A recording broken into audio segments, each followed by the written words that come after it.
15. mája sa ma v Handlovej pre moje politické názory pokúsil zavraždiť aktivista slovenskej opozície.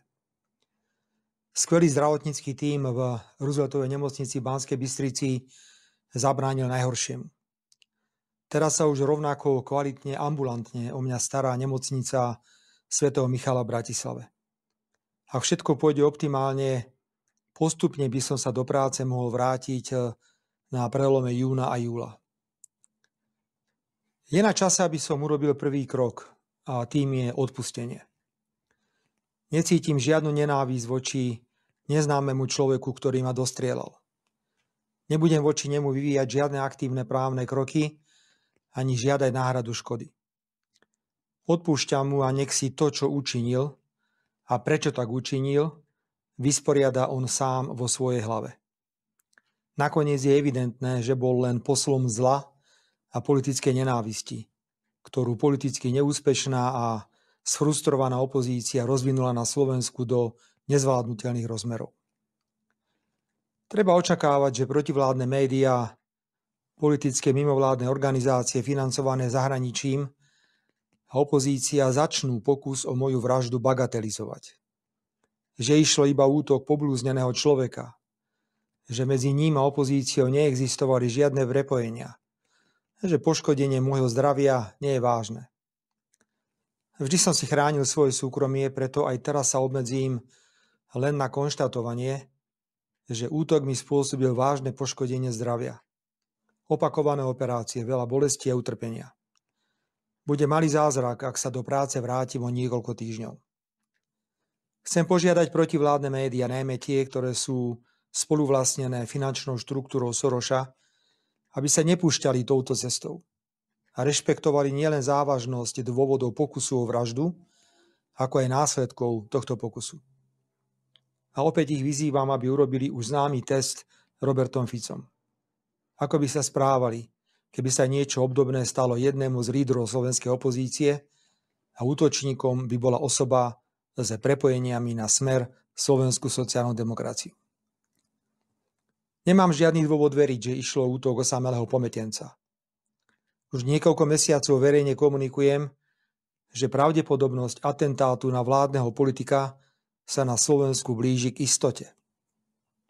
Hovoril som to verejne v médiách a na tlačových konferenciách. Povedal som to všetkým veľvyslancom krajín Európskej únie a NATO na Slovensku.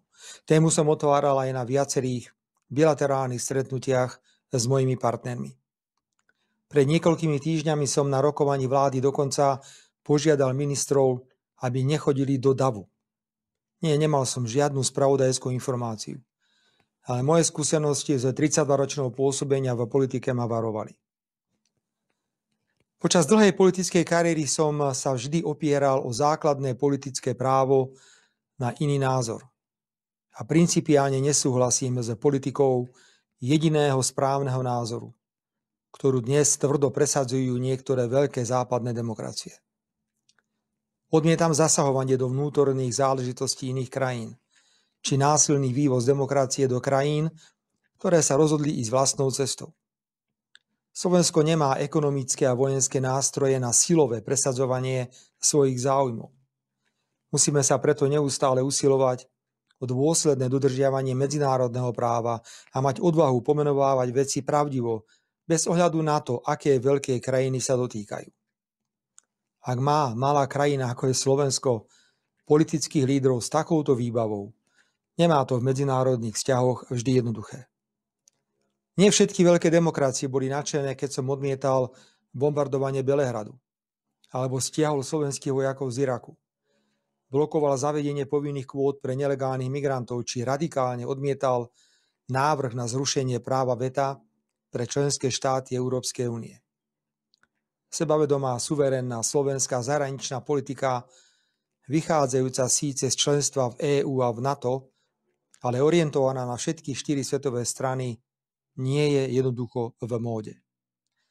Situácia vo vzťahoch medzi mojou politickou reprezentáciou a partnermi v EÚ a v NATO sa vyhrotila po ruskom útoku na Ukrajinu, kde sme odmietli poskytnúť Ukrajine okrem humanitárnej pomoci akúkoľvek vojenskú pomoc zo štátnych zásob a kde naďalej zásadne uprednostňujeme mier pred vojnou. Je to práve konflikt na Ukrajine, ktorý v Európskej únii a v NATO ešte viac posilnil, doslova posvetil koncept jediného správneho názoru. A to, že vojna na Ukrajine musí pokračovať za každú cenu s cieľom oslabiť Ruskú federáciu. Kto sa s týmto jediným povinným názorom nestotožňuje, je okamžite označovaný za ruského agenta. Je medzinárodne politicky odsúvaný na okraj. Je to kruté konštatovanie, ale v Európskej únii prestalo existovať právo na iný názor.